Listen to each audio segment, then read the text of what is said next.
Inside a luxurious carriage, Chu Xiu, the protagonist of this story, slowly opened his eyes, gasping for breath like he'd run a marathon. He suddenly jolts upright, clutching his head as he exclaimed in shock, wanting to know just who was trying to kill him. But as he lifted his gaze and scanned the unfamiliar surroundings in confusion, he couldn't help wondering just where on earth he was. After all, just 10 minutes ago, his existence had been far from miserable. He was born into wealth, though his parents passed away early. They left behind an enormous fortune. His life consisted of nothing but indulgence and pleasure. He never had to worry about food or money, spending his days immersed at parties, alcohol, and women. As a fan of martial arts since childhood, his current obsession was the Great Jianghu, a grand and immersive martial arts game. And truth be told, Chu Xiu wasn't afraid of death. He had already enjoyed enough glory and luxury, living freely without regrets, far more comfortably than those hardship-bound young masters in novels. Compared to them, his life had been on easy mode. In fact, Chu Xiu never wanted to become a spoiled young master, but as the illegitimate son of the family, the youngest of the lot, he foolishly believed he had no right to involve himself in the family's business affairs. All matters concerning the family's business were handled by his elder brothers, leaving him completely sidelined. Anyway, back to the Great Jianghu game. Its storyline was vast and intricate, and the martial world it portrayed was astonishingly realistic, so realistic that it felt like a fully functional society. He found himself utterly immersed. While waiting for the third major update, he spared no expense to purchase a limited edition virtual reality headset. But who could have imagined that the moment he put it on, he would hear his brother's voice, declaring that his existence has always been a hidden threat. So he sincerely hoped Chu Xiu has a fun time in his next life. Immediately after that, the VR headset exploded with a boom. It blew his freaking head into mangled bits, leaving a headless corpse. And judging from the current situation, Chu Xiu finally realized he'd been transmigrated. Cursing with regret, he realized that acting harmlessly and becoming a useless loser in order not to be seen as a threat was still not enough to guarantee his safety. He was still targeted and killed, so was he wrong from the very beginning when he decided not to fight for power? Anyway, in that very moment, memories belonging to the original body came flooding in. It turned out he had transmigrated into someone who was also named Chu Xiu, an illegitimate son of the Chu family in Tongzhou Prefecture, Wei County within the state of Yan. He was the second of the Chu family's 4 sons, but his mother was just an ordinary concubine who died during a difficult labor giving birth to him. Because of that, he was completely neglected in the family. The original owner of this body used to be weak and reckless. Early on, he sided with the eldest brother, Chu Kai, in the battle for family headship. And as a result, he angered the third brother, who was also eligible for the position. He was framed and punished by being sent to serve as a manager in the Chu family's mining area in the southern mountains of Wei County. Originally, he was supposed to stay at the southern mountain mines for 3 years, but the Chu family recently decided to select an heir. And even as an illegitimate son who made a mistake, he was still eligible to participate, so he was called to the Chu family early. Right now, he was on his way back to the Chu manor. Chu Xiu reached out for a long sword, and as he unsheathed it, the gleaming blade reflected the face of a handsome young man. Yet between his brows lingered an unsettling softness, almost unmanly. Chu Xiu didn't like this expression very much.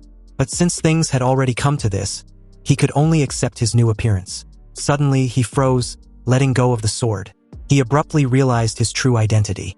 Before Chu Xiu transmigrated into the upcoming 3rd edition of the Great Jianghu, with the 2nd edition already at an end, the final boss of the 3rd edition was none other than Demon Lord Chu Xiu. The Demon Lord Chu Xiu was born into the Chu family of Tongzhou Prefecture, Wei County, state of Yan. And after a family upheaval, he went through many hardships, leading to a drastic change in personality, eventually setting him on the path of the Demon Lord. At the end of the story introduction, the Demon Lord Chu Xiu rebuilds the Kunlun Demon Sect, which was once incredibly glorious 1,000 years ago, and leading the 4 great demon venerables, he dominates the martial arts world with overwhelming demonic flames.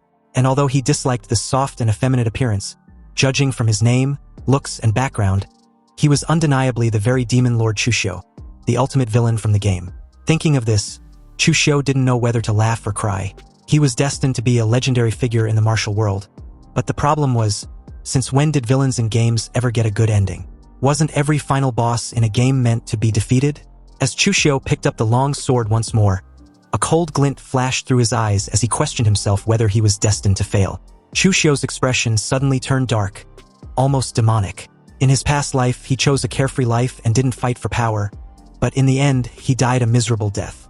However, since the heavens gave him another chance, from that point forth, he would be the one to fight for power, the one dare not to cross. It was better for him to kill than to let others kill him. At that moment, the curtain of the luxurious carriage got lifted, and a beautiful maid with a graceful and alluring figure stepped inside. She feigned being surprised and asked her young master what had happened to make him pick up a sword. Anyway, according to the original body's memories, the maid in front of him was named Yue. She was sent by his third brother's biological mother. It was laughable that he actually thought she was assigned to him by the family and even doted on her quite a bit. But during the time at the Southern Mountain Mines, Yue didn't just use his name to throw her weight around, ruining his reputation. She also secretly provoked and tortured the miners to incite a riot. It was clearly an attempt to lead him to his death. Chu Xiu finally replied that it was nothing. He just dropped it. Yue felt a bit uneasy, wondering just what was wrong with Chu Xiu today. She noticed that his smile looked a bit creepy. She told Chu Xiu that the main road was hard to travel because of the rain for the past few days, so she suggested they take the side path through Yuanbao town. It was a bit of a shortcut. Reiterating what he just heard, Chu Xiu added that he'd heard those small paths to remote mountain regions often attract bandits. Yue quickly replied that it was just a rumor. The Chu family's carriages have passed through here so many times, and nothing had ever happened. She lowered her voice, then said that the long journey has made her sweat so much, and now she feels gross. She wants to get back to the manor early to bathe so he can serve her young master properly. Apparently, the old Chu Xiu would have agreed without the slightest suspicion. But now he only stared at her coldly. A strange, ghostly smile still lingered at the corner of Chu Xiu's lips, making Yue increasingly uneasy. She even had the urge to step back when he reached out and lightly pinched her cheek. In a coquettish tone, Yue whined that it hurts. Chu Xiu gave a smile that didn't reach his eyes and stated that he would indulge her. They would go through Yuanbao town, and as for the servants, she would leave the arrangements to her, just like always. Chu Xiu signaled for her to leave, and Yue, momentarily stunned for a second there, thought he'd noticed something. But it seems she was overthinking it. Meanwhile, Chu Xiu, with disdain evident in his eyes, was very much aware that there was something fishy going on the very second the bitch of a maid insisted on the path of Yuanbao town. However, he had decided to go anyway, because there was a certain opportunity waiting in Yuanbao town. Having been reborn in this life, Chu Xiu's true advantage wasn't being the future demon lord. It was that he was familiar with the plots of the first two editions of the game. By his calculations, he should be at the beginning of the first edition's plot. There should be over 20 years before the third edition begins. And he knew every major and minor historical event of this world for the next 20 years. If he remembers correctly, right now in Yuanbao town, there was a massive opportunity waiting for him. In the town of Yuanbao, an ancient yet bustling settlement came to view where Chu Xiu searched for a fateful opportunity that could change his life forever. And traveling alongside him was the bitch Yue. She cautiously informed Chu Xiu that Yuanbao town was far less prosperous than Tongzhou Prefecture. So what was there to look around for? But Chu Xiu was searching for a shop in particular, the secret box shop. And apparently, secret boxes, as they called them, was a major feature of the Great Jianghu world. Legend has it that 10,000 years ago, the world experienced a great catastrophe of heaven and earth, and countless martial arts sects were destroyed in the apocalypse. But before the catastrophe, a formation grandmaster developed something called the secret box to store supreme treasures and classics. But to prevent the sect's heritage from being severed due to destruction by the heavenly tribulation. The materials of secret boxes vary, as do their shapes and sizes. However, the better the material, the stronger the formation power, and generally the better the stored items. After the heavenly tribulation, a large number of secret boxes were handed down. Since the production method has long been lost, existing secret boxes become completely scrapped once opened. They can be described as limited edition blind boxes, causing countless people in Jianghu to flock to them like ducks. Secret boxes don't necessarily contain valuable things. Although some can yield unique miracles and treasures, most are empty or contain useless items.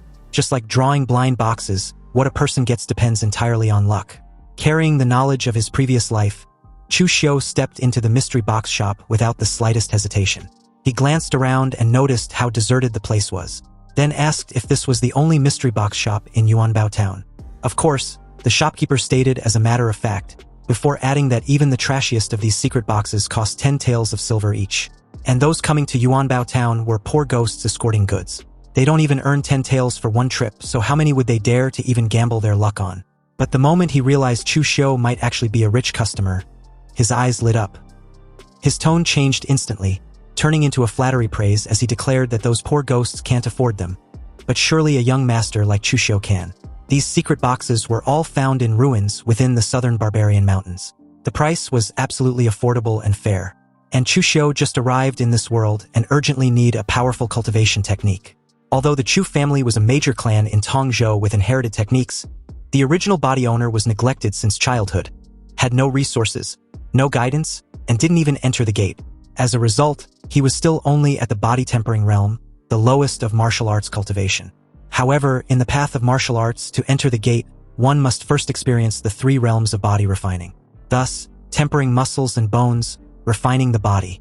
Muscles and bones become robust, strength becomes superior, and 99% of martial artists in the Jianghu were at this realm because one can reach it just by cultivating crude external hard skills. Above this are the blood condensation realm and the pre-heaven realm, which can be considered true experts. Chu Xiu remembered during this time, a guy from a servant background bought an ordinary secret box in Yuanbao town. And as a result, he opened a supreme technique, later founded a sect, and became a grandmaster. But these secret boxes were cheap goods, and the quality looked very low. So he couldn't help wondering if they really could yield a lucky chance. Just then, a guy with an arrogant and desperate expression strode in, wanting to purchase 2 secret boxes. The shopkeeper recognized him immediately as Li Jing, a lackey of the Li family. So trying to be helpful, the shopkeeper advised him that secret boxes was just like gambling. But since the young master Li values him highly at present, he should save his money and befriend the stewards instead. Who knows, maybe he can earn a promotion as a steward too. Li Jing sneered and replied that even if he becomes a steward, he'd still be a servant of the Li family, so he'd rather gamble. If he happens to open a peerless divine art, wouldn't he rise to prominence in a single leap? The shopkeeper sighed helplessly, thinking that peerless divine arts weren't so easily obtained. Still, he handed Li Jing 2 secret boxes, a purple crystal sphere and a golden box. But just as Li Jing reached out, another hand interrupted him. Chu Xiu coldly declared that he wants to buy all the secret boxes in the shop. And with his memories from his previous life, he instantly recognized Li Jing. This guy was the exact household servant who, in the original storyline, would obtain a major lucky chance in Yanbao town and become an overlord of a region. That meant the strongest cultivation technique was hidden inside one of the boxes in the shop, probably one of those 2 boxes. Li Jing, visibly furious, claimed that he wanted to buy those 2 boxes first. The shopkeeper, on the other hand, was suddenly trapped between 2 customers he couldn't afford to offend. But Chu Xiu simply asked in a calm yet chilling tone whether Li Jing had any objections. Overwhelmed by Chu Xiu's imposing presence, Li Jing tried to intimidate him, stating that he wouldn't be bullied even though he was just a servant. He belonged to the Li family, one of the 3 great families of Tongzhou Prefecture. Chu Xiu gave a mocking laugh. Earlier this fucker said he didn't want to be a servant for a lifetime, but when things come to a head, he still uses the Li family to bully others. Just like he's trying to do now, he's nothing but a servant, yet he dares to try to suppress him? How arrogant can a mere lackey be? Chu Xiu casually raised his hand, and almost immediately his men moved in. Scared shitless, Li Jing, with his mere body-tempering realm cultivation, had no way to fight them all. He stammered, wanting to talk things over. Chu Xiu sneered inwardly. Li Jing was so weak-willed, so it's no wonder that after becoming an overlord, he turned into a petty villain who committed every imaginable evil. This time around, he won't get that chance. Chu Xiu ordered his men to take everything, and under Yuer's stunned gaze, and Li Jing's utter helplessness, every secret box in the shop was swept clean. Watching them being carried away, Li Jing felt an unbearable pain in his chest. Beyond humiliation, it felt as if something irreplaceable had been stolen from him. He collapsed to his knees, gritting his teeth as he swore to retaliate. This wasn't over. Inside a lodging nearby, Chu Xiu began the next phase. Knowing from the game that certain treasures required a special trigger, he took out a small knife and let a single drop of blood fall onto the purple crystal sphere. The instant the blood touched it, a violent purple energy erupted as the crystal activated. His guess was correct. The shell shattered, revealing a glowing green jade slip. This was it, and as he absorbed the contents, a torrent of energy surged around him. This was a Taoist secret classic, pre-heaven power, a 4th transformation cultivation technique. It can cultivate pre-heaven true qi, resist 100 diseases, regulate emptiness and fullness, nourish the foundation, and make true qi endless. No wonder Li Jing was able to advance by leaps and bounds and reach the peak in the plot. After all, normal cultivation techniques are divided into 9 transformations. The first transformation is the lowest, the 9th transformation is the highest. The first 3 transformations can serve as inheritance techniques for small sections. The middle 3 transformations are considered treasures in the entire Jianghu and allow one to found a sect. The latter 3 transformations are all in the hands of major sects in Jianghu. They are rare in the world and extremely precious. Above the 9th transformation, there are 2 more levels which can be called supreme and peerless. But even if this was given to Chu Xiu at present, he couldn't practice them. However, this pre-heaven power can wash and refine the body, reshape the foundation, and was not restricted by age. It is simply custom-made for him. With pre-heaven power, he has a foundation to settle down and get on with his life amidst the internal strife of the Chu family. Anyway, there were so many secret boxes left, so maybe they can bring him more surprises. Meanwhile, Li Jing went to the 7th lord of the Li family, and after offering his humble greetings, the Li family merchant caravan leader, Li Tong, ranked 7th, told him to sit down and drink. He can even ask the shopkeeper to call a girl up for him. But Li Jing wasn't having none of that. He urgently begged for help, claiming he was robbed in town not long ago. He stated that he announced his name, but the other party actually looked down on the Li family. Li Tong, a bit annoyed, asked who actually dares to rob a member of the Li family, before inquiring what exactly happened. Li Jing narrated everything, and after listening, Li Tong told him not to worry. Even a servant of the Li family was not someone those small families could afford to provoke. He would send someone to inquire just who exactly was so arrogant. Li Jing thanked the 7th lord, and about half an hour later, another servant rushed in with a report. They found out who the culprit was, and it turned out to be from the Chu family. Hearing this, Li Tong told Li Jing that the matter was a bit troublesome. After all, status in the world depends on background. Li Jing knows it too. And among the 3 major families in Tongzhou, the Shin family was first, the Chu family was second, and their Li family was the weakest. Not to mention him, a mere merchant caravan leader, even if the 3rd young master Li came personally, he couldn't help him. So it was better to provoke less trouble. And although Li Jing begrudgingly agreed, he still couldn't swallow the humiliation. But then Li Tong wondered why a young master of the Chu family would come to this poor remote place. So he asked which young master of the Chu family. The servant replied that it was the 2nd young master, Chu Xiu. And upon hearing Chu Xiu's name, Li Tong began laughing with a pleased expression. Then he suddenly told Li Jing that he would take charge of this matter for him. Li Jing was puzzled since Chu Xiu was the 2nd young master of the Chu family, not a steward like Li Tong. So, could they afford to offend him? Li Tong replied smugly that even if it was a Chu family steward, he really wouldn't dare to provoke them. But Chu Xiu was an exception, because in the Chu family, everyone despised him. He was cowardly and fearful of trouble, and his status in the Chu family was even lower than a steward. Li Tong got up and told Li Jing to follow. They were going to meet the trash 2nd young master of the Chu family.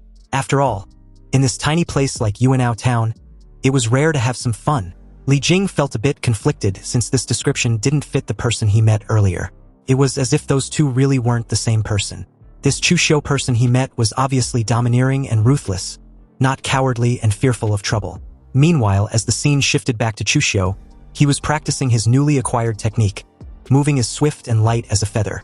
The blade technique, Blue Dragon inside the sleeve, requires the blade shape to be hidden in the sleeve, while the blade intent is hidden in the body. One blade slash is like a blue dragon exiting the sea, and the level was at least 2nd transformation. Chu Xiu didn't expect to open this kind of martial skill. It was truly an unexpected surprise. The entire blade technique was very simple and easy to learn. Its charm lies only in that supreme blade slash the moment the blue dragon exits the sea. The introduction was simple, and it actually suits the current him just fine. Then a thunderous noise erupted downstairs, demanding to know the whereabouts of Chu Xiu, the one who dares steal from the Li family. Chu Xiu made his way downstairs, where Li Tong and several servants were waiting impatiently. Upon seeing Chu Xiu, Li Jing points in his direction and tells Li Tong. The fatty admits that Chu Xiu had an imposing aura, but he didn't have the right to rob from the Li family. He should hand over the secret box he robbed from Li Jing and apologize. Otherwise, there would be consequences. Chu Xiu gave a contemptuous smile and asked what the consequences were if he didn't hand over the secret box. A servant stepped forward, mocked and stated that his 7th lord asking Chu Xiu to hand over the box and apologize was him giving face. Otherwise, with just these few people of his, he shouldn't dream of leaving Yuanbao town alive today. Chu Xiu found the whole charade to be absurd. He gave a scornful laugh, and without the slightest moment of hesitation, he used the blue dragon inside the sleeve technique and made a light work of the servant. Chu Xiu landed lightly, blade in hand, and declared that he hates being threatened the most. So which freaking bastard was next? Meanwhile, behind the door, Yue witnessed Chu Xiu killing a servant and was instantly scared out of her wits. She never would have imagined that the young master rumored to be weak, timid, and cowardly would kill without the slightest hesitation. The faces of Li Jing and Li Tong turned pale, and as Li Tong tried using the Li family as a shield, Chu Xiu took a step in his direction, and in just a split second later, he was in front of him with the dagger placed near his neck. Chu Xiu coldly stated that with trash like Li Tong, to think he would actually come looking for trouble with someone like him. Li Tong really didn't know his place. Even if the Chu family looks down on him, he was still the second young master, whereas Li Tong was a side branch nobody, so where did he get the confidence to mess with him? Even if he kills Li Tong right now, the Chu family would at most give him a light punishment. Li Tong shuddered violently, cold sweat soaking his clothes. Only then did he understand, the rumors were lies. Chu Xiu was not weak, and hitting him was the same as slapping the Chu family's face. Li Tong mentally scolded himself. He really was an idiot, but unexpectedly, Chu Xiu suddenly pressed the hilt of the dagger against Li Tong's chest and instructed him to take it. Li Tong was stunned for a moment, but as Chu Xiu coldly reiterated his request, Li Tong grabbed hold of the dagger. He took the dagger with his eyes closed, but this seemed laughable to Chu Xiu. Wasn't he just trying to cause trouble just moments ago? Now there's a knife in his hand so he can follow through with his threat. Chu Xiu even tried giving him a helping hand, urging him to take the chance to kill him.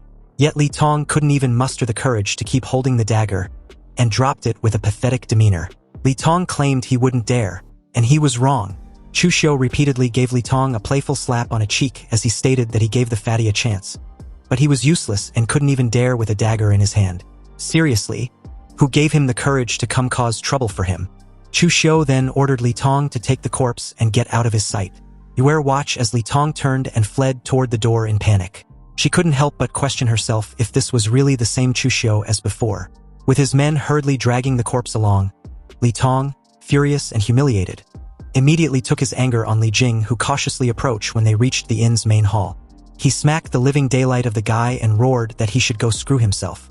It was all because of his sorry ass for dragging him into this mess. But Li Jing should now remember that even if the third young master protects him, he would make sure he suffers. Night fell and the entire town was bathed in moonlight. Back inside Chu Xiu's lodging, one of his men, Gao Bei, respectfully asked why he was summoned so late. Chu Xiu studied him for a moment, recalling that Gao Bei came to the Chu family when he was just a teenager and has always done odd jobs, completely unknown, and his talent was average.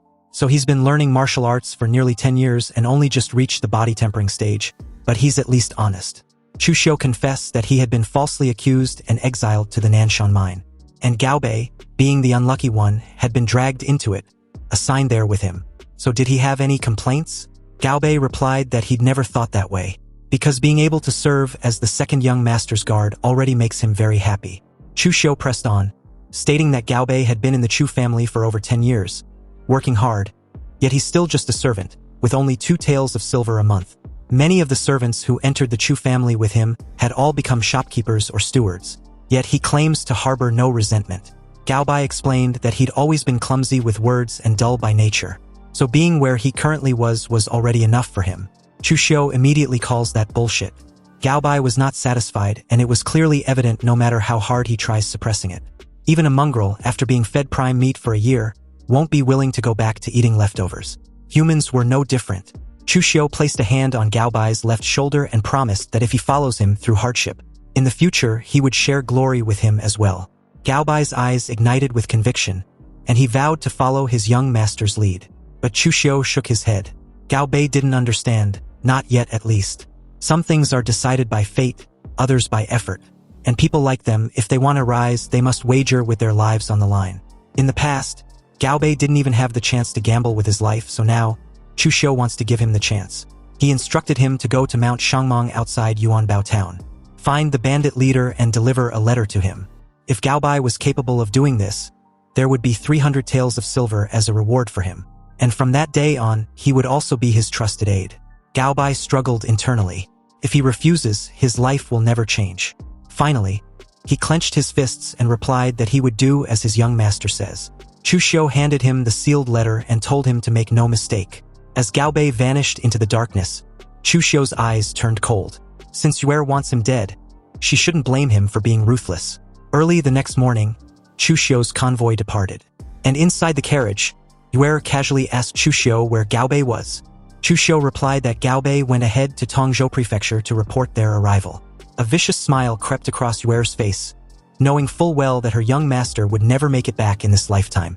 Suddenly, Chu Xiu leaned close and smiled strangely, asking Yue if she thinks they would meet bandits on the road.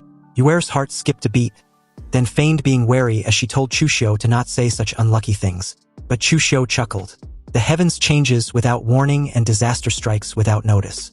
A person can hide from natural disasters, but man-made calamities were hard to guard against.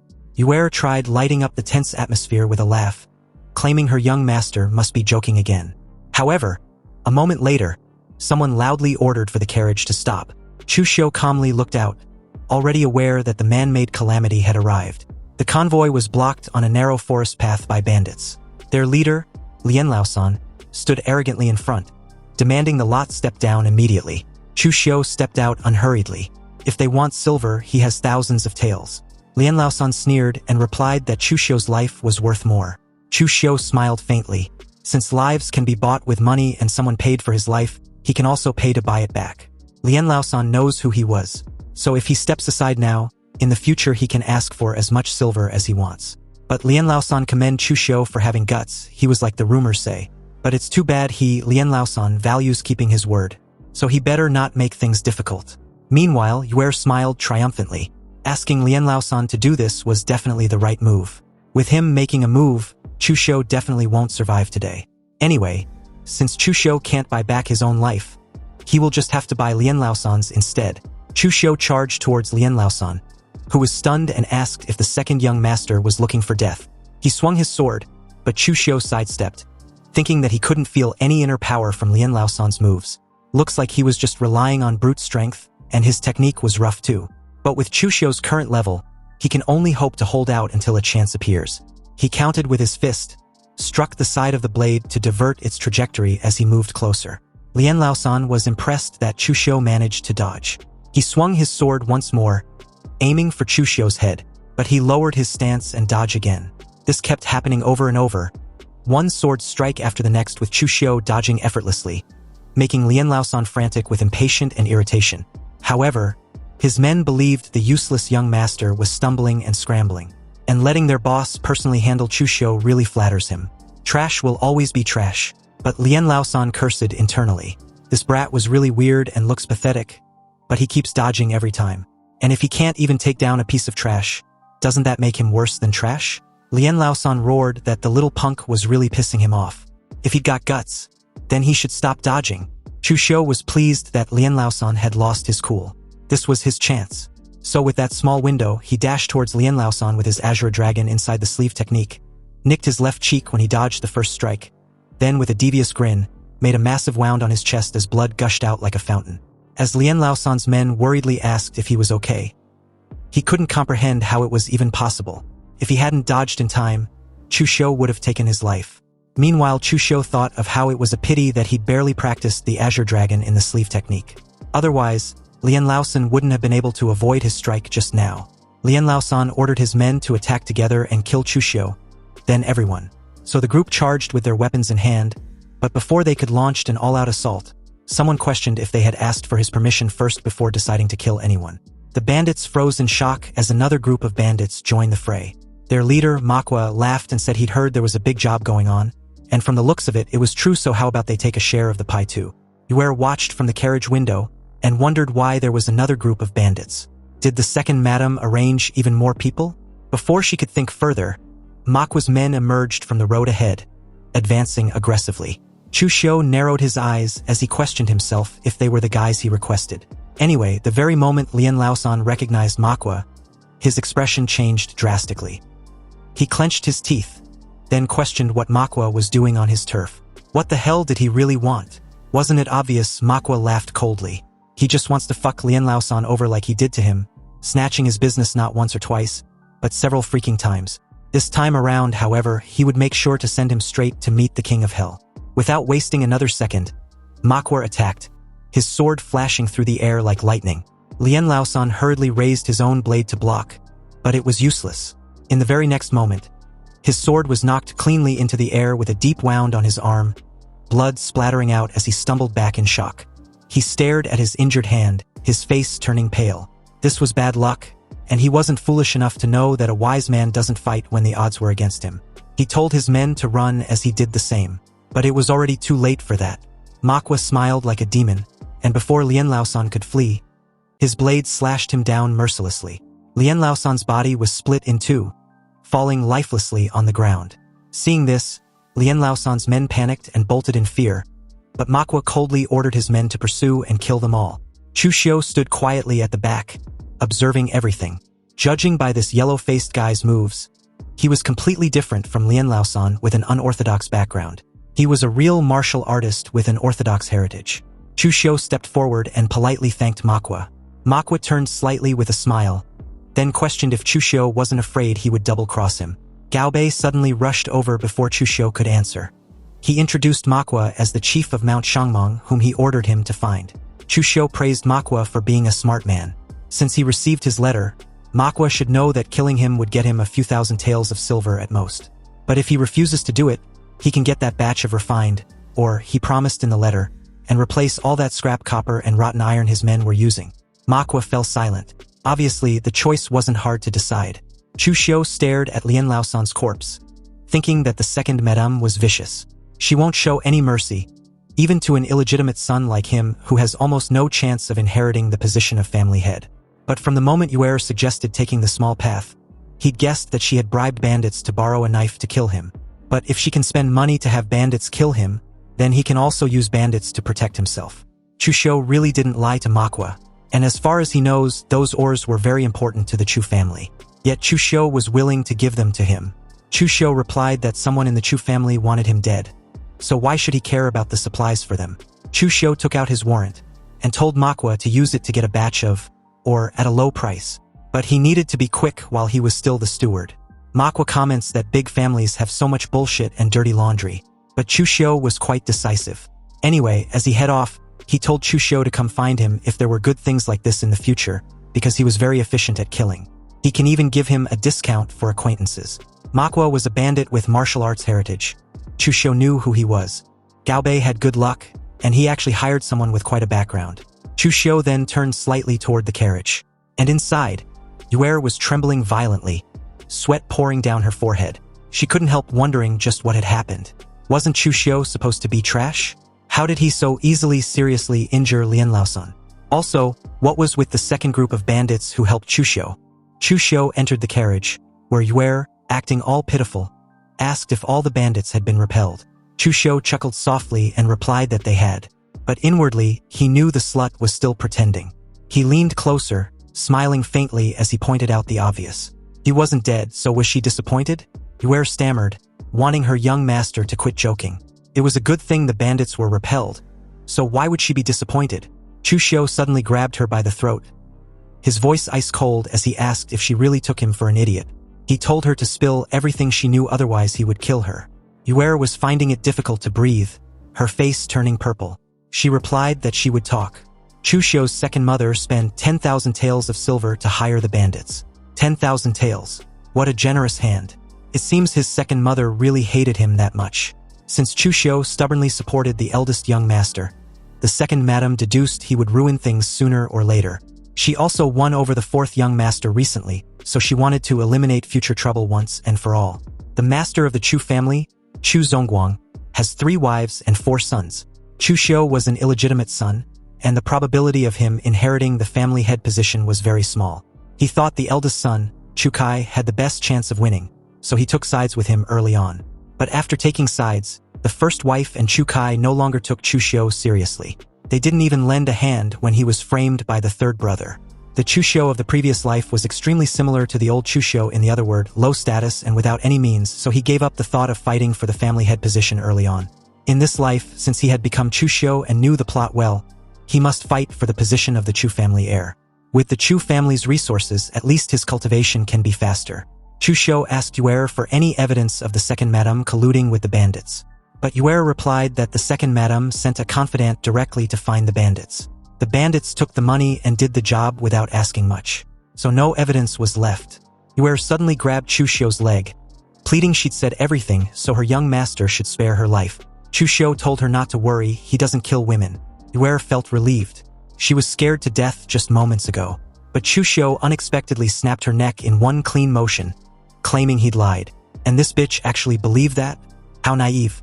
Yet she still tried to be a spy for others. 7 days later, Chu Xiu and his men arrived back at Wei Commandery of Tongzhou Prefecture, the main house of the Chu family. Chu Xiu stared outside the carriage as the second madame came out to greet him. The second madame was the only daughter of Ding Kaishan, the master of Kaishan Martial Arts Hall in Tongzhou Prefecture, known to be ruthless and vicious. More than 20 years ago, Chu Zongguang put down roots in Tongzhou Prefecture because of their marriage. Chu Xiu, with a flattering smile, greeted her and added that he hadn't seen her for a year, but she had become even younger and more graceful. Although the second madame looked calm and expressionless, she was internally irritated that Chu Xiu made his way back alive. She couldn't help pondering if Yue failed to eliminate Chu Xiu at the small path ahead of Yuanbao town. She asked Chu Xiu where his maid was. Chu Xiu sighed helplessly, replied that Yue's body was too weak, and he accidentally played with her to death. Chu Xiu even pleaded for his second mother to gift him another one. Hearing of Yue's death, the second madam couldn't decide whether Chu Xiu knew of her arrangement with the bandits to kill him. Also, the current Chu Xiu seems like a different person, because a year ago he wouldn't dare speak like this. Anyways, since he was back, he should head inside. His father and the others were all waiting for him. Inside the Chu family's luxurious hall, Chu Xiu respectfully greeted everyone. And at the head seat in the hall was Chu Xiu's father, Chu Zongguang. Chu Zongguang slowly raised his head and pointed out the obvious. Chu Xiu had returned. Chu Zongguang was the family head who started from scratch, relying on a few dozen people, and used over 20 years to make the Chu family one of the 3 major families in Tongzhou Prefecture, surpassing even the Li family, which has been rooted there for over 100 years. Chu Zongguang's strength was at Xiantian, and he has crossed body tempering and blood condensation, where the qi, blood, essence, and bones within his body had all blended into one. That was why, although he'd pushed past 50, he looks even younger than a 40-year-old. Chu Xiu was fully aware that his father didn't care much about family affairs or his 4 sons. He was bent on secluded cultivation, though it's a pity that his martial artist realm hadn't advanced a single step in over 20 years. Chu Zongguang declared that his Chu family had been in Tongzhou Prefecture for over 20 years. Now, they can be considered thoroughly rooted there. Anyway, since the children had also grown up, it was time to decide the position of the family heir. The first wife immediately asked why they needed to decide anything. Her son Chu Kai was the legitimate eldest son of the Chu family, and his strength was the greatest. So of course, he should be the heir. The second madam cut in, stating that what the first wife said wasn't right. They weren't royalty where the eldest son must inherit the throne. And naturally, the master makes the decision on such matters. She then asked the third madam if she agrees with her. The third madam, previously a servant, replied that she doesn't understand anything. So naturally, whatever the master says goes. Chu Zongguang had had enough, and declared that he'd made his decision on this matter. Chu Kai, Chu Xiu, Chu Sheng, and Chu Shang all hold parts of the family business. So in 1 year's time, whoever makes the greatest progress, the heir position will be theirs. Do they all agree? After the declaration was made, the atmosphere in the Chu family's grand hall grew suffocatingly silent. Patriarch Chu Zongguang sat high above, his presence alone radiating unquestionable authority. Below him, the wives and children stood in silence, each secretly calculating their next move in the inevitable battle for succession. Chu Xiu observed everything with cold detachment. Though the so-called elders of the Chu family carried the title of seniority, in truth, they were nothing more than chess pieces. Not a single one of them dared to utter a word against Chu Zongguang's will. Absolute power still rested firmly in the hands of the man seated at the very top. On one side stood the first madam and her eldest son, Chu Kai. Both were arrogant by nature, disdainful of restraint, and had even dared to confront the patriarch head-on more than once. What they failed to realize was that such insolence only deepened Chu Zongguang's disgust toward them. The second madam posed an entirely different kind of threat, calculating, ruthless, and vicious in her methods. She had long coveted the position of heir for her own son. Unfortunately, Chu Sheng was a man of brute courage with no talent for scheming, and was also utterly incapable of concealing his ambitions. Among them all, the third madam was the most shrewd. On the surface, she appeared gentle and seemingly indifferent to power struggles. Yet it was precisely this carefully crafted facade of virtue that earned the patriarch's favor, allowing her son to become the most cherished child in the household.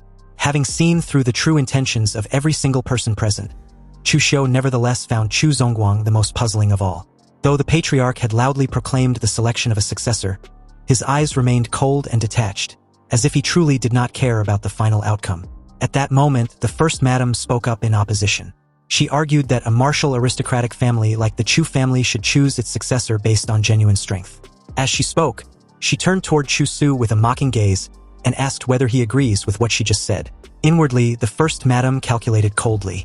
As long as Chu Xiu sided with her and created a balance of power, even if the patriarch favored someone else, he would not be able to act too blatantly. This piece on the chessboard, she was determined to claim it. Yet, to everyone's surprise, Chu Xiu merely clasped his hands and respectfully stated that his father naturally had his own reasons for doing this, so he had no objections. The moment those words fell, the atmosphere in the hall twisted strangely. The second madam stared in disbelief. How could the man she had secretly ordered assassinated stand there so calmly and sided with her, as if nothing had ever happened? Meanwhile, the first wife burned with fury.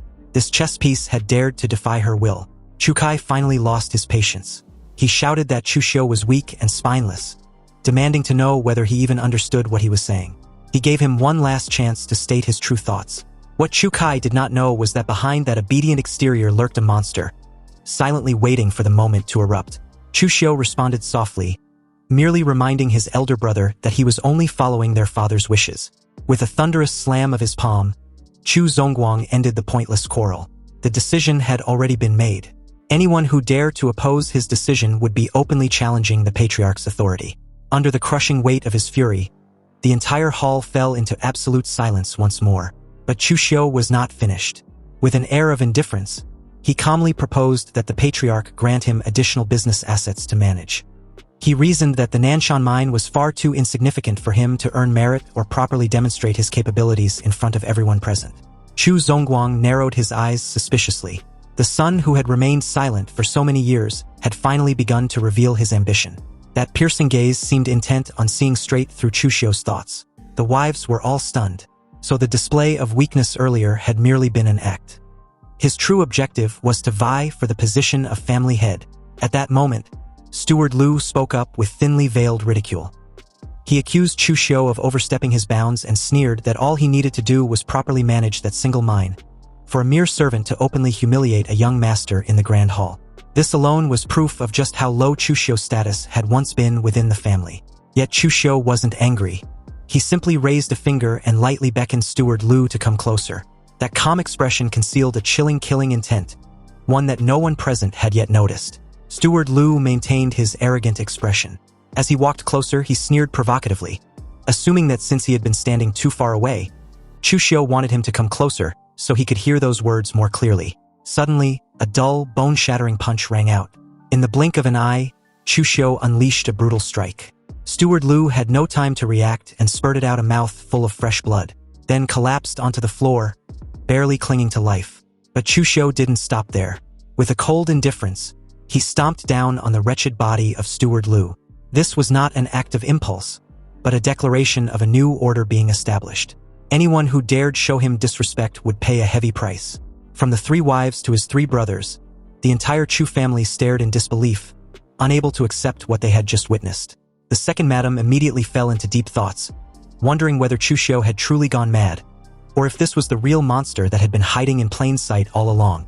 With a furious slam of his palm, Chu Zongguang rose to his feet. Rage erupted like a violent storm as he roared, demanding to know what Chu Xiu thought he was doing. Daring to commit such ruthless violence in front of him and so many senior members of the clan, Chu Xiu calmly apologized to his father. Yet his words were razor-sharp. He asserted that for a servant to interrupt his master's words was an act of extreme insolence, and that this punishment was merely a necessary measure to restore discipline and safeguard the dignity of the Chu family. Chu Xiu looked down at the man passed out on the floor, his gaze devoid of even a trace of pity. In a cold voice, he added that if someone like this were at the Nanshan mine, he would have long since been discarded and used as a sky lantern. His father might be merciful, but to him, a servant's disrespect was utterly unforgivable.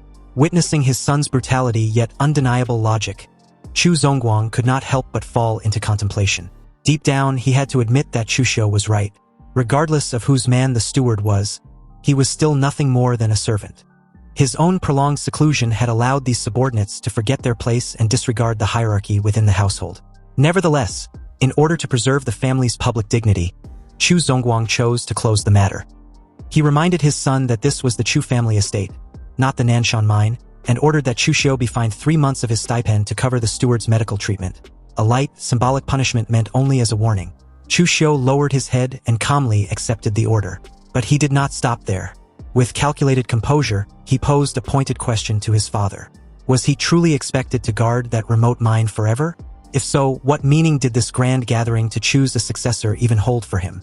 Chu Zongguang fell silent, stroking his chin thoughtfully. Though he had never intended to let Chu Xiu inherit the family's head position, standing before the entire clan, he understood that he could not treat a son who had just demonstrated such terrifying capabilities with blatant unfairness. The first wife could no longer hide her agitation.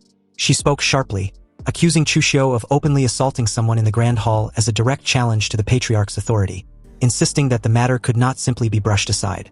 However, Chu Zongguang had already reached his decision. He gave a harsh retort, asking whether she expected Chu Xiu to pay with his life for the sake of a mere steward. Then he declared that once the merchant caravan from the Yen Kingdom returns, all managerial authority over it would be handed to Chu Xiu. Chu Xiu clasped his hands and thanked his father, a faint, meaningful smile tugging on his lips. He had achieved the first objective of his plan, to reclaim his standing and expand his influence within the Chu family. Inwardly, Chu Xiu mocked the foolishness of the first madam and her son, Chu Kai. Born into a great clan, yet incapable of controlling their emotions, they always chose to clash head-on with Chu Zongguang. To him, a man so much older yet still scrambling to compete with his younger siblings for the position of heir was nothing more than a useless waste. The family meeting ended beneath a suffocating atmosphere. With a wave of his hand, Chu Zongguang dismissed everyone and stepped out of the grand hall. The second madam could not stop watching Chu Xiu's retreating figure. She had once believed her greatest enemies were only the first madam and her son. Never had she imagined that the once useless son of a lowly deceased concubine, forgetting she was one herself, would now possess such terrifying ambition and presence. The scene shifted to the second madam's private residence, a luxurious compound shrouded in silence. Inside, Chu Shang could not hide his panic. He questioned his mother anxiously, asking why the assassin she had sent had failed, and how Chu Xiu had managed to survive and return alive. The second madam admitted bitterly that she had been careless.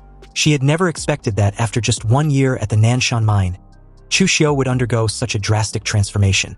However, she quickly reassured her son. The Chu family, she insisted, would never allow a madman who dared to strike in front of the patriarch, someone like Chu Xiu, to inherit the clan. Then she revealed her trump card. The managers within the merchant caravan assigned to Chu Xiu were all her people. They would ensure that he tasted utter failure. A vicious smile spread across her face. With the enormous sums she had spent to buy loyalty, she was confident that even if Chu Xiu held the title of caravan overseer, he would soon realize that he could not command a single person.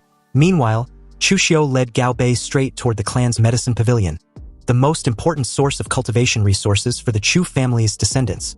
Along the way, Gao Bei voiced his concern, asking whether the people in the pavilion would truly hand over the cultivation resources that had long been monopolized by the eldest young master. Chu Xiu replied indifferently that those old rules would have to change, starting today.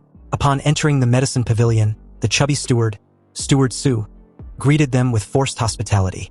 With mocking courtesy, he referred to Chu Xiu as a distinguished guest, remarking that the second young master had never set foot at the medicine pavilion, before asking what important matter had brought him there today. Gao Bei immediately demanded that he hand over all cultivation resources allocated to Chu Xiu over the past year. Hearing this, Steward Su's expression changed instantly. He let out a scornful laugh, saying the second young master must be joking. Chu Xiu's resources, he claimed, had always been collected by the eldest young master on his behalf. Why come demanding them now? His contempt was so blatant that he did not even attempt to hide it. Chu Xiu's gaze hardened. He coldly asked who had given him permission to hand over his resources to someone else, when neither him nor his father had ever authorized such a thing. The fatty steward remained stubborn, provoking him further and telling him to take the matter up with the eldest young master instead. Very good, Chu Xiu said softly. Suddenly, his eyes lit up with a murderous glow, a clear sign that a shitstorm was about to descend. His patience had been completely exhausted, and before he could react, a sudden thunderous slap sent Steward Su flying. But the one who struck was not Chu Xiu. It was the chief steward of the medicine pavilion, who had already witnessed Chu Xiu's terrifying authority earlier and knew exactly what kind of monster now stood before them. The chief steward erupted in fury. He viciously berated the idiotic fatty, cursing him for daring to spout nonsense in front of the second young master. He asked whether he still understood the hierarchy between superiors and subordinates. The fatty steward could only groan in agony. He could not comprehend why his superior had reacted so violently. He tried to open his mouth to explain himself, but the chief steward immediately shouted for him to shut the fuck up. It seems the senior steward was desperate to earn the young master's forgiveness. So turning towards him, he instantly changed his tone. With utmost respect, he begged Chu Xiu to be magnanimous toward this ignorant fool. He assured him that all cultivation resources had been properly stored. He even added that he personally packed a bottle of top-grade blood condensation pills as compensation. Chu Xiu accepted this. His response was short and sharp. There will not be a next time. Only after watching Chu Xiu and Gao Bei leave did the chief steward of the medicine pavilion finally dare to breathe freely. The oppressive pressure from the second young master's presence had been overwhelming. Even a seasoned veteran like him was drenched in cold sweat. Finally, the monster was gone. The fat steward remained in shock. Clutching his burning cheek, he asked bitterly why the chief steward had struck him so harshly while treating that useless young master with such respect. The chief steward replied coldly that it had been for his own good. Otherwise, he would already be dead. He then revealed the truth. Just moments earlier, Chu Xiu had beaten Steward Lu, one of the first Madam's people, to the brink of death right in the middle of the Grand Hall. Upon hearing that even Steward Lu had nearly been beaten to death, the fat steward began trembling violently. His face drained of all color. The chief steward issued a stern warning. From this day forward, he must treat the second young master with more respect than any other young master in the estate. There was one thing he needed to carve into his bones. Chu Xiu was no longer the weak and useless second young master of the past. Meanwhile, Chu Xiu walked away with steady, confident strides. A faint, meaningful smile lingered on his lips as fear and reverence followed him wherever he went. With the cultivation resources reclaimed and his authority firmly established, the balance of power within the Chu family had officially begun to tilt, entirely according to his will. The scene then shifted to Chu Xiu's private residence, which was a bit run down due to his long absence. Inside, Gao Bei informed his young master about how imposing he was just moments ago. Even the grand steward of the medicine pavilion was so polite to him. Chu Xiu replied that it wasn't out of politeness, but a feeling of reverential respect mixed with fear and wonder. You see, evil cuts both ways. And if he cannot be so kind that everyone respects him, then he must be so evil that everyone fears him. Gao Bei scratched the back of his head sheepishly and said honestly that he didn't understand. Chu Xiu wasn't surprised by this response. After all, if Gao Bei wasn't anything but the obvious, he wouldn't have muddled along for so many years without even becoming a steward. Chu Xiu then instructed him to go find some wooden stakes and arrange a training setup in the courtyard. He wants to practice his blade techniques. Inwardly, Chu Xiu was fully aware that the path of martial Dao was nothing more than talent, perseverance, opportunity, and comprehension. However, his talent was average, his comprehension was unknown, and the strength needed to seize opportunities presented was almost non-existent at this point. Therefore, for now, he can only put effort into perseverance. As Chu Xiu makes himself a cup of herbal tea, he assessed the 30 packs of Buki powder he received from the Grand Steward. Apparently, he should have received 2 packs of it per month and 3 blood condensation pills per year. But in addition to the extra Buki powder, he was also given 10 blood condensation pills of high quality. As things stands, it seems the Grand Steward certainly knew how to handle things. Then, taking a sip, he explained that Buki powder was simple to concoct. It could replenish qi and strengthen the body, aiding cultivation. It was also perfect for cultivating the Xiantian Gong. Chu Xiu then entered a closed-door cultivation to the very next day. He knew that Taoist cultivation methods were moderate and peaceful, and the more one cultivates, the more abundant one's energy becomes. In this aspect, it far surpasses other cultivation methods. Anyway, after a night of cultivation, his miraculous meridians run automatically, and his 8 veins were all connected. His body already possesses the Xiantian Gong True Qi, so the results weren't bad. What was next was practicing his blade techniques. In the courtyard, Gao Bei had done as he instructed, and as Chu Xiu assessed his situation carefully, he realizes that his current Azure Dragon inside the sleeve only has the blade form but lacks the blade intent. So, he must practice the most basic blade swings repeatedly. Chu Xiu moved with light steps and fast reflexes with lightning speed, cutting down the wooden dummies with ease. And in the blink of an eye, he was on the other end of the courtyard with every target sliced in half. Gao Bei, with a serving tray, approached his young master and said he'd heard some news. The stewards leading the caravan that had been assigned to Chu Xiu were all the second madam's people. They say that when the caravan returns, they intend to give Chu Xiu a display of severity to humble him. Chu Xiu then asked Gao Bei if the other side spread the matter so blatantly. Gao Bei confirmed this, and added that this was also spread by one of the second madam's maidservants. Chu Xiu gave a sly smile, thinking the second madam and her son really didn't take him seriously. But it was a pity they all thought wrong, because in his eyes, people who do not listen were no different from dead people.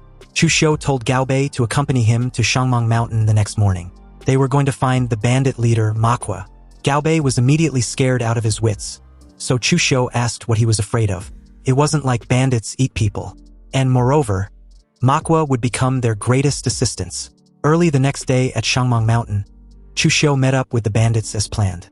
He got straight to the point, saying the matter he wished to discuss with Manhwa was somewhat significant, so he needed to order his men to withdraw.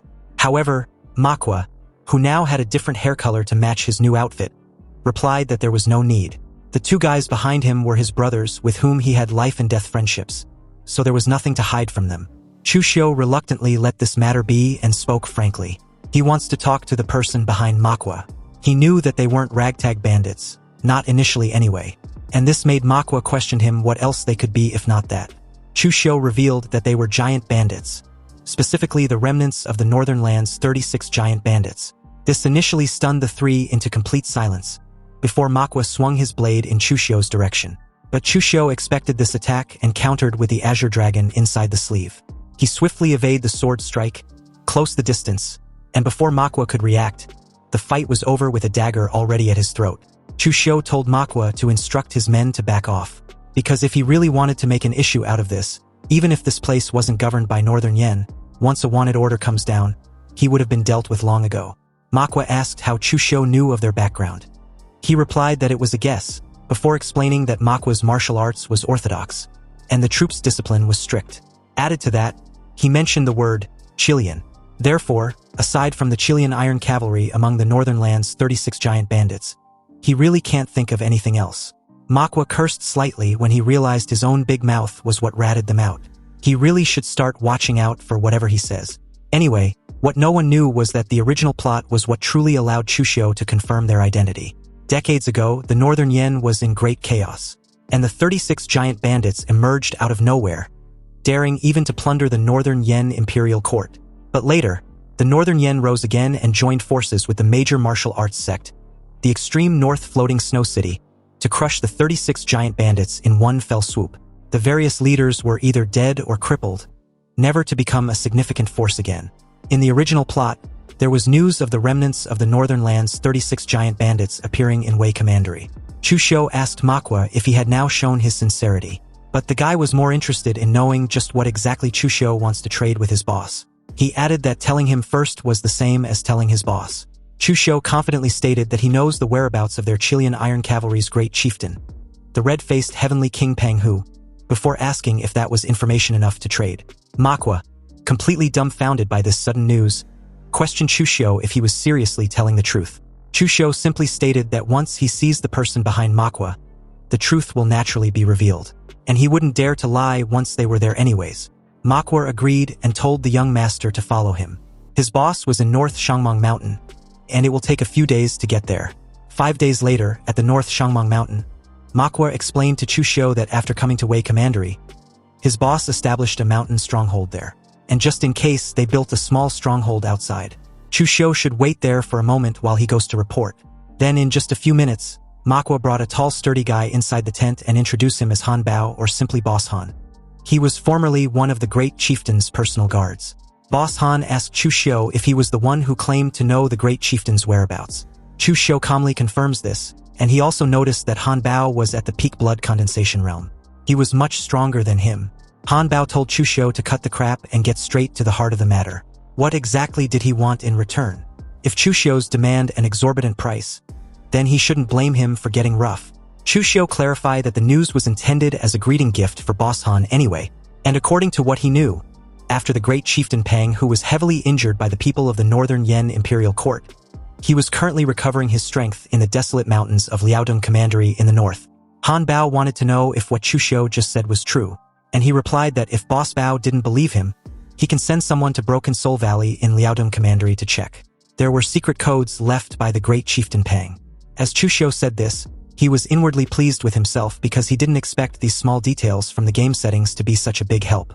Anyway, after instructing Chu Xiu to sit, Han Bao informed him that he would send someone. If they can really find the great chieftain, he would owe Chu Xiu a favor. But he needed to know what he wanted in return. Chu Xiu curiously questioned Han Bao's plan after finding Chieftain Pang Hu. Han Bao confidently replied that he would naturally take his men of the stronghold to seek refuge with the great chieftain. Chu Xiu disagrees with this plan, claiming it was flawed because the great chieftain Pang was currently resting and recuperating.